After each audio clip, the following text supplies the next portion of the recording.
Welcome to the Ego versus EQ and You podcast, where we discuss the key aspects of emotional intelligence and ways to apply it in everyday living. Now let's work together to make common sense more common.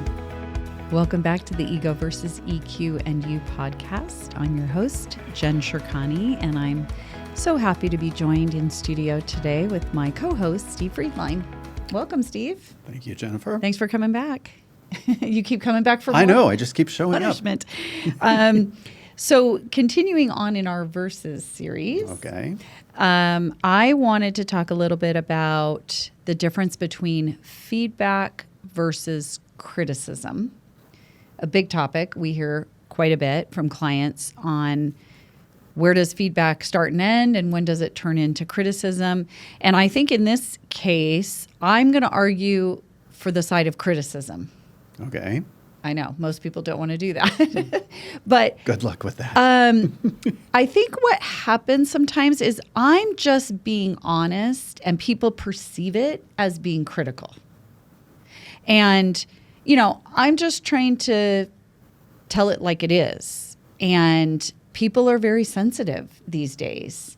And sometimes we need criticism. I can't tell you everything is always great all the time. I have to give you feedback or criticism that is critical. I don't know how you can improve if I'm not giving you information to help you. So that would be my argument for why criticism plays an important role, and sometimes it's just almost a necessary evil. Well, I appreciate honesty. Let me start there.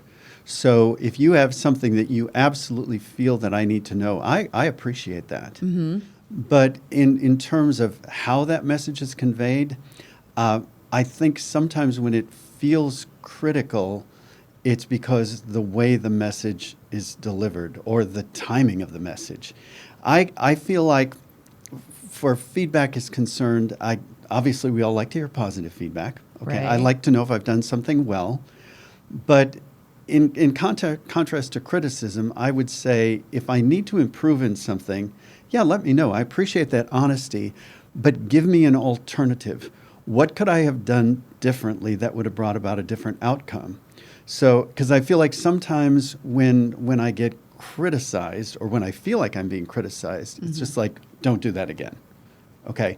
So if it's coupled with, this didn't work out the way we thought it was going to work out, but here's what you might do differently the next time, I would react very different to that. It's still criticism in that I'm being corrected, but I'm also being given an alternative that might work for me. So is it just the definition of criticism, do you think, that some people... You know what? It's the definition. Because my intent is to give you feedback, let's say. Yes. But you're taking it like criticism. Right. And I can't do anything about that. That's on you. Whoa. Well, it is. It's on you. You could alter that. I can't package everything up perfectly, Steve. Nobody's perfect. It doesn't work that way. You have made your point, Jennifer. I totally understand. And you know what? I would have to say the times that I feel that I've gotten the most critical criticism is when the other person is in the heat of the moment. Yeah. It's like, what just happened? True. It's like, what were you thinking? Yeah. Kind of thing. So it's not just the message. It's like when the message comes my way. Timing comes. And so I would simply ask that you level out a little bit before you come at me with that criticism. Mm-hmm. That's a possibility, right? Yeah. The other thing I want to say, you said people don't like the word criticism. I think people are adverse to the word feedback as well. Really? From the standpoint that if you say, Jennifer, let me give you some feedback. Oh, yeah. Immediately you're like, okay, what's coming? Yeah, right? it's true. Instead of saying, I've been thinking, here's some ideas you might try. Yeah. Okay, it's still feedback, but I'm not packaging it with either critical thinking or the word feedback. Mm-hmm. And I think people tend to bristle up a little bit. Yeah.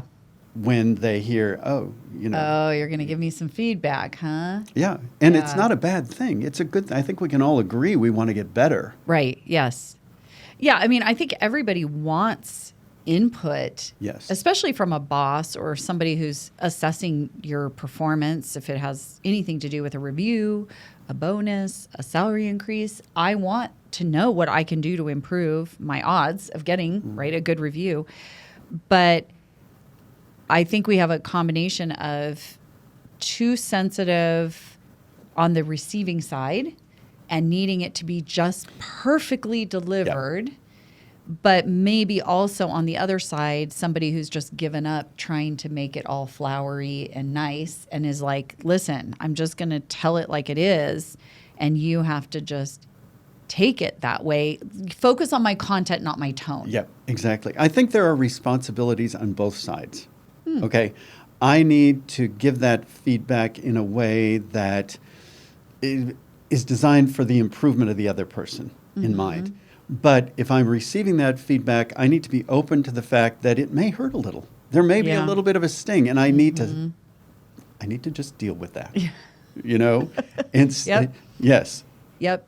Well, and I've worked with people who are maybe less of a filter and they just kind of say what they think.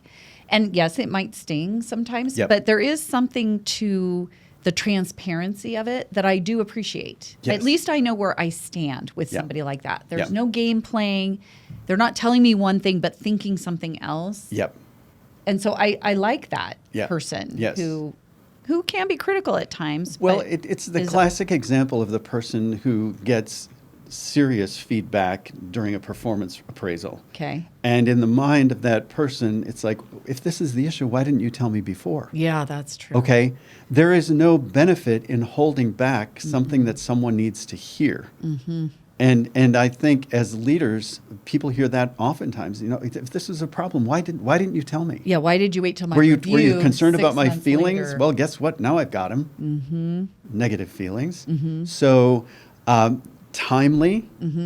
Okay, both in terms of it just happened. I want to share that information with you as soon as I possibly can. Well, what do you But always not in say? the heat of the moment. The right conversation In the wrong mood is the wrong conversation. Yes. And that's so true. And I think that's when feedback goes from high potential Yeah. to critical. Yeah. Well, I think, too, one distinction, criticism is a way for me to just get off my chest what's bothering me Yep. about something you're doing. Yep. But feedback might be, I need you to change your behavior. So the way I approach you needs to be different. Right. I might just criticize what you're doing, Yes. and maybe I don't have a relationship with you, so I never have to see you again. Uh-huh. I am not as motivated. I think it's ego and EQ again. Mm-hmm. The ego in me wants to just get this off my chest because it bugs me, it annoys me, and right? I just want you to hear what I think about I this. feel like you were just reliving a moment. I had a moment there. Did you tell? Could you Yes. tell? I'm not going to tell you who was in my head. when I said don't. that. I don't want to know. But But- you know what? I'm interrupting your thought, but I want to throw this in. There's nothing worse to me than someone thinking they've given me feedback when they've just said "good job." Oh, the vague comment. So I just gave a 30-minute presentation, and you say "good job." Good job. Well, content-wise, presentation style-wise, and that's true of so many aspects of feedback. Yeah. You It's know. kind of a throwaway, huh? Yeah. When you hear it, it doesn't really mean anything. So it's both And it definitely doesn't change my behavior. right. So it's both what you did and how you did it. When you're That- giving when you're input giving- to someone else. Yes, It has more meaning, I think, the more specific it is. I know it does. Positive or negative, maybe. Corrective or, If we truly want it to be actionable, yeah. it has to be Yeah. specific. Because good job doesn't tell me anything. I guess I'll just do another 30-minute presentation, and apparently everything was perfect. Well, I think it sends mixed messages, too, Yes, it when does. we do that, Yes. because we're just blanketing all of it Yeah. with one message Yeah. instead of, Ooh, you just touched a nerve. uh-huh. You ever been in one of those situations where you're in a group of people and someone is giving feedback to the group that's actually intended for only one of the people in the group, but now everyone's hearing it and thinking, is it me? Yes. Oh, so this goes kind of back to our episode 36 on courage. And it's easier sometimes to just say it in front of everybody. Yes. Instead of pulling that person aside and giving them one-on-one. Right. I agree. I agree, because then everybody's wondering, who is this really directed at? It's a morale issue. It's an engagement issue. And people are thinking, doesn't that person know that this is the person that messed up? Right. Yeah, it kind of makes everyone defensive about their own behavior in it. Exactly. I could definitely see that. Yeah. So another means of concern. So make sure that the feedback that you're giving is toward the intended person or group of people. I mean, if everyone needs to hear the same message, fine, you can do feedback for a group of people. Group. But if there's a designated message that's being delivered to everyone and it doesn't impact everyone, you've chosen the wrong audience. Well, I think, too, intent versus impact is a big distinction between criticism and feedback as well. Yes. Because I do think even those that are seen as critical do have good intent. Yep. They are trying to help a situation or maybe have you infer that because I'm complaining about this thing you're doing, that means you need to change it. Right. But it's still to try and improve something. Yes. So if we focus on intent and not as much on impact, because it is hard to give feedback perfectly packaged in a way that every single person needs to hear it. Now, the more I have EQ, the more I'm reading you, the more I'm understanding the way you see the world, the more I know what's important to you. So I can tie what I want changed to things that matter to you. Right. And that would have more meaning. Right. So the higher my EQ, the better I probably will be at quote unquote criticism. Yes, exactly. But it is something that we have to always be aware of. Yeah. I think tone. I think the other thing that comes to mind is when I get feedback from someone that I know well, or if it's a close friend, I have a lot more information to draw from in terms of where that person is coming from and their intent. But if it's someone that I really don't know, or if I'm in a brand new reporting relationship and I get this candid feedback, let's just call it candid. Not critical feedback, it might be jarring. So the more I get to know you, the more that relationship is established, the more likely for me to understand the intent and take action on what you shared. Because then there's trust, see? So if I'm somebody who's more on the critical side in my feedback style, I have a motivation to want to build strong trust with my people, because the higher the trust, the more they can take my criticism, the more they can handle it, because they know I'm well-intended, right? They know that I'm trying to look out for their best interest.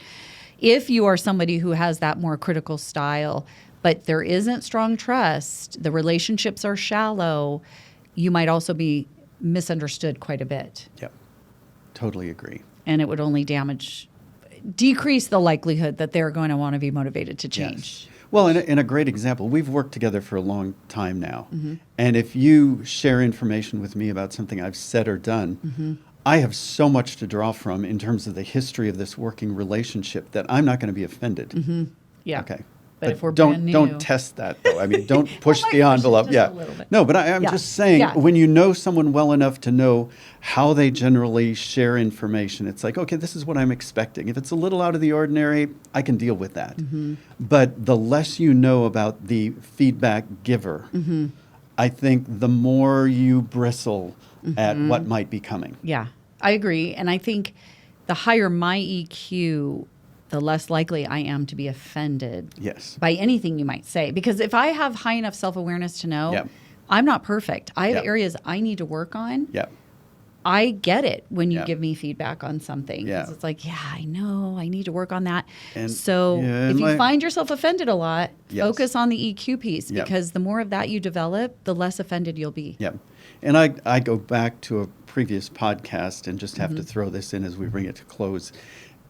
If I can blend a solid piece of both assertiveness and empathy to my delivery, there's a much greater potential that it's going to be received in the way I intended it. Yeah, Got to have both there. Empathy and say, yeah. assertiveness when Yeah. you're giving feedback. Yes. Okay. Bingo. Great. Well, thanks for coming on. You bet. Thanks for being my Yes. sparring partner on Yes. this Thanks one. for being critical. Yeah, you're welcome. My pleasure. Thank you all for listening today. And if you like this show, please follow and review us on your favorite podcast app. We're also on YouTube if you want to watch us in action. And you can also email if you have show suggestions or challenges that you'd like some anonymous help with. And you can message us at podcasts@jenshirkani.com. Until next time. Thanks for joining us today on the Ego versus EQ and You podcast. If you liked this episode, be sure to follow us or subscribe on your favorite podcast platform, and please share our show with others. For questions or future topic suggestions, please email us at podcast@jenshirkani.com. Until next time, keep using your EQ and show ego who's boss.